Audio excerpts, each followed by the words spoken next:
네, 여러분 안녕하세요. 옙TV의 한상훈 전문가입니다. 오늘은 전 세계에 나타나고 있는 날씨 현상에 대해서 알아보도록 하겠습니다.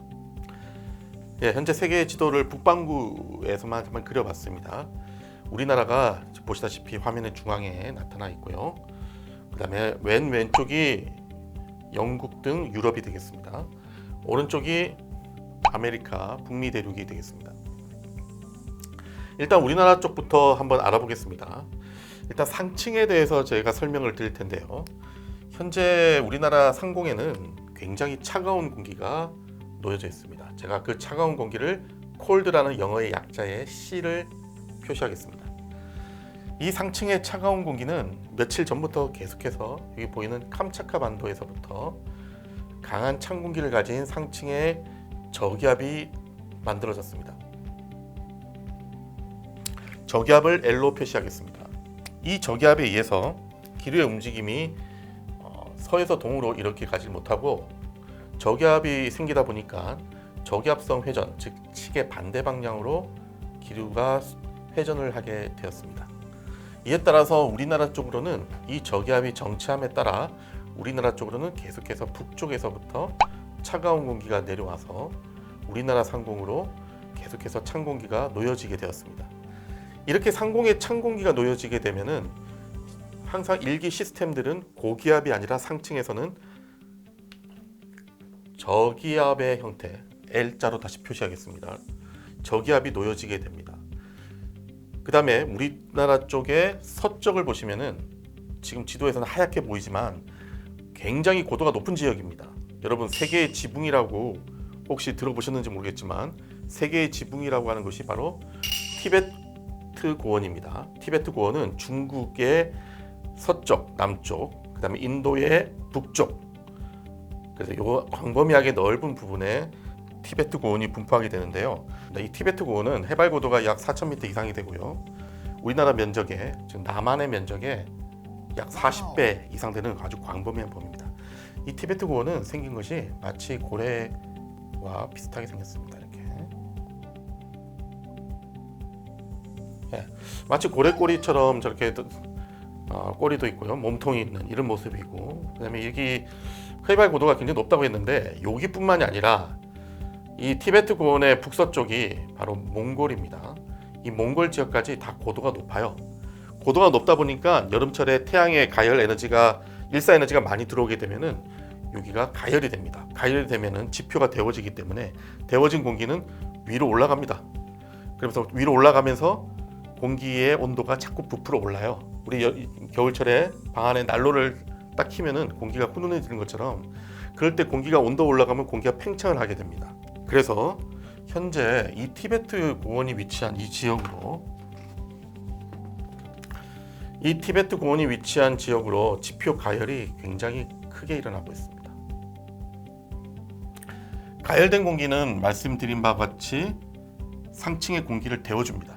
그래서 여기 이 지역에 공기 기둥을 A라고 하고 우리나라 쪽에 공기 기둥을 B라고 표현을 하면은 제가 여기 태평양에다가 A와 B의 공기 기둥을 비교를 하겠습니다. A의 공기 기둥은 이 정도라 된다고 생각을 해보면 B의 공기 기둥은 어떻겠습니까?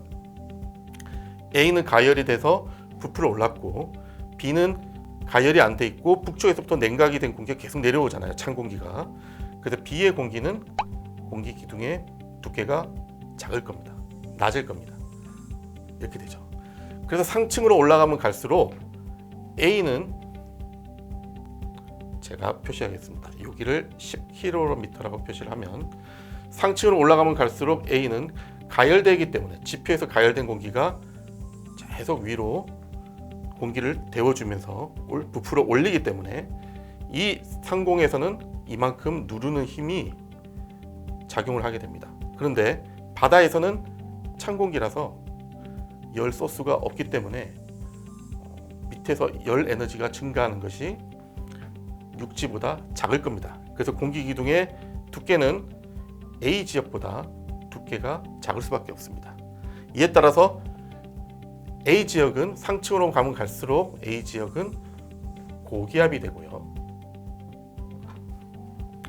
이 B 지역은 저기압이 됩니다. 자, 여러분 알고 계시다시피 기압이나 압력은 단위 면적당 위에서 누르는 힘입니다.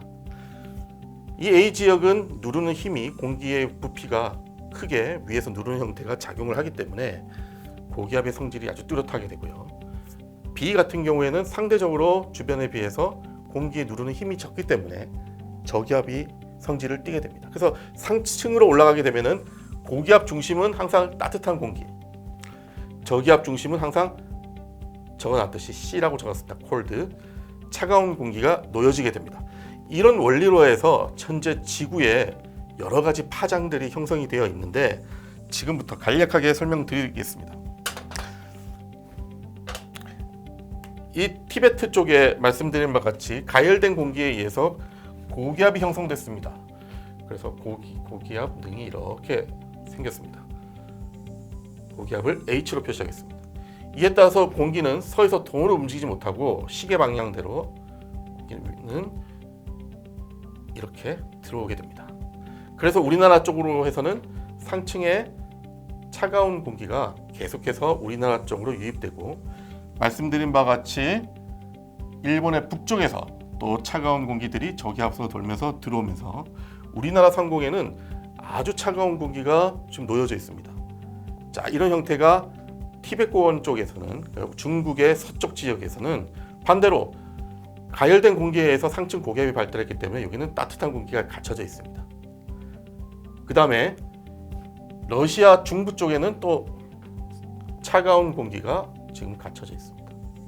그 다음에 유럽 쪽, 특히 동유럽 쪽에는 또 따뜻한 공기가 갇혀져 있습니다.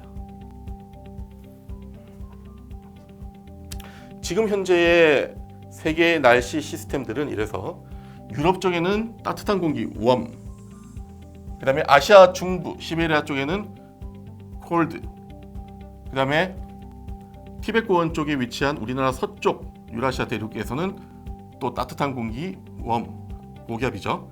그 다음에 우리나라 쪽에는 또 차가운 공기. 그 다음에 이런 형태가 되다 보니까 미국 서쪽, 캘리포니아 쪽이 놓여져 있는 미국 서쪽은 또 따뜻한 공기, 그 다음에 미국 동부에는 또 차가운 공기. 이런 형태로 해서 다시 한번 제가 그리면 파장들이 이렇게 형성이 되어 있습니다. 잘못 그렸습니다. 조금만 수정하겠습니다. 우리나라는 차가운 공기, 그 다음에 미국 서부에는 따뜻한 공기, 미국 동부 쪽에는 차가운 공기, 이런 형태의 파장들이 형성이 되어 있습니다. 이에 따라서 우리나라가 위치한 위도도에서 서쪽으로 해서 동으로 흐르는 편서풍이 원활하게 흐르지 못하고 사행을 아주 심하게 하게 됩니다. 그림과 같이 아주 사행을 심하게 하는 그런 모습이 지금 나타나고 있습니다. 이에 따라서 전 세계적으로 특이한 날씨들이 많이 지금 발생되고 있는데요. 동유럽에는 상층에 따뜻한 공기가 놓여지면서 공기는 갇혀져 있는 상태에서 계속해서 데워지고 있어서 모스크바, 상트페테르부르크 등 러시아 지역을 중심으로 해서 역대 최고 기온을 지금 갈아치우고 있습니다. 특히 모스크바는 120년 만에 6월 최고 기온을 기록했을 정도였습니다. 자, 반면에 미국 같은 경우에는 서쪽은 따뜻한 공기, 동쪽은 차가운 공기, 이렇게 서로 다른 공기가 계속해서 지배를 함에 따라서 미국 서부, 즉 캘리포니아 쪽을 중심으로 해서 지금 굉장히 폭염이 지속되고 있는 형태를 보여주고 있고요. 또 반대로 미국 북동부 지역 등을 중심으로 해서는 또 상대적으로 선선한 여름 날씨를 보여주고 있는 이런 특징이 나타나고 있습니다. 그래서 요약을 하자면 전 세계적으로 유럽은 폭염, 그 다음에 중앙아시아 쪽은 또 상대적으로 차가운 공기, 그 다음에 티베트 고원 등 중국 서부 지역을 중심으로 하는 또 폭염, 그 다음에 우리나라 쪽으로는 제법 아침 저녁으로는 선선한 날씨, 그 다음에 소나기가 잦은 그런 날씨를 보여주고 있고, 미국 서쪽 지역을 중심으로 해서는 또 폭염, 미국 동부 지역을 해서는 또 선선한 날씨, 이런 형태가 나타나고 있습니다. 자, 이렇게 파장이 크게 진동을 하면서 나타나는 세계의 날씨들은 서로 다 연관성을 가지고 있습니다. 어느 하나가 깨어지게 되면은, 자 예를 들어서 티베트 쪽에 위치한 이 고기압성 흐름, 이 고기압이 사라지게 되면은 이 차가운 공기가 또 밀려 들어오면서 이런 남북의 흐름들이 동서의 흐름대들로 바뀌어질 수 있습니다. 그래서 현재는 워낙 남북의 흐름이 강하기 때문에 이런 패턴은 당분간 이어질 것으로 예상이 됩니다. 자, 이에 따라서 우리나라 쪽의 상황을 보시면은 상층에 차가운 공기가 놓여져 있음으로 인해서 낮에 일사가열이 있으면은 대기의 기온은 굉장히 불안정해집니다. 지표는 따뜻하고 상층은 차갑기 때문에 대기는 혼합이 일어나게 되고요. 혼합이 일어남에 따라서 상승 기류가 강한 지상에서 공기가 모이는 지역이거나 산을 타고 올라가는 그런 지역들에서는 강한 소나기와 낙뢰, 그다음에 우박이 관측되고 있습니다. 자, 이에 따라서 우리나라 쪽에 차가운 공기가 놓임에 따라서 북태평양 고기압은 상당히 남쪽으로 처져 있는 상태고요. 대신에 태평양 중앙 또는 미국 쪽을 보시면은 북태평양 고기압이 상당히 강하게 또 발달되어 있습니다. 자, 우리나라 쪽에 정체전선이 북상을 하고 장마가 시작되기 위해서는 이 북태평양 고기압이 우리나라 쪽으로 확장을 해와야 됩니다. 하지만 상층의 차가운 공기가 계속해서 지배를 현재 하고 있고요. 그 다음에 말씀드린 바와 같이 티베트 쪽에 상층의 고기압 등이 계속해서 놓여지면서 차가운 공기를 북극에서부터 우리나라 쪽으로 계속해서 내려오고 있는 상황이라서 이 차가운 공기가 빠져줘야지 따뜻한 공기가 들어올 수 있기 때문에 당분간은 이런 시스템들이 계속해서 놓여질 것으로 보여지고요. 하지만 이제 시간이 지나면 지날수록 대륙의 가열은 더 강해지고 우리나라 쪽에 놓여져 있는 찬 공기도 조금씩 빠져나갈 수가 있습니다. 그에 따라서 남쪽에 위치한 이 북태평양 고기압이 우리나라 쪽으로 확장을 하게 되면은 이 북태평양 고기압 가장자리, 즉 남서풍이 부는 이 지역으로 해서 정체전선이 형성될 텐데 이 정체전선이 한반도 쪽으로 이제 북상할 가능성이 있습니다. 이 가능성은 말씀드린 바와 같이 북쪽에 찬 공기가 빠져나가야 되기 때문에 당분간 시간이 걸리고 지금 예상으로는 정확한 날짜를 말씀드리긴 어렵지만 7월 초 정도 돼야지 우리나라 쪽에 다소 영향이 있지 않을까 생각을 하고 있습니다. 전 세계에서 나타나는 이런 이상 기상 현상들, 그리고 전 지구적인 시스템의 변화, 또 우리나라에 다가올 여름철, 장마철 이와 관련해서 변동사항이 있으면은 옙TV를 통해서 다시 찾아뵙겠습니다. 네, 이상 옙TV였습니다.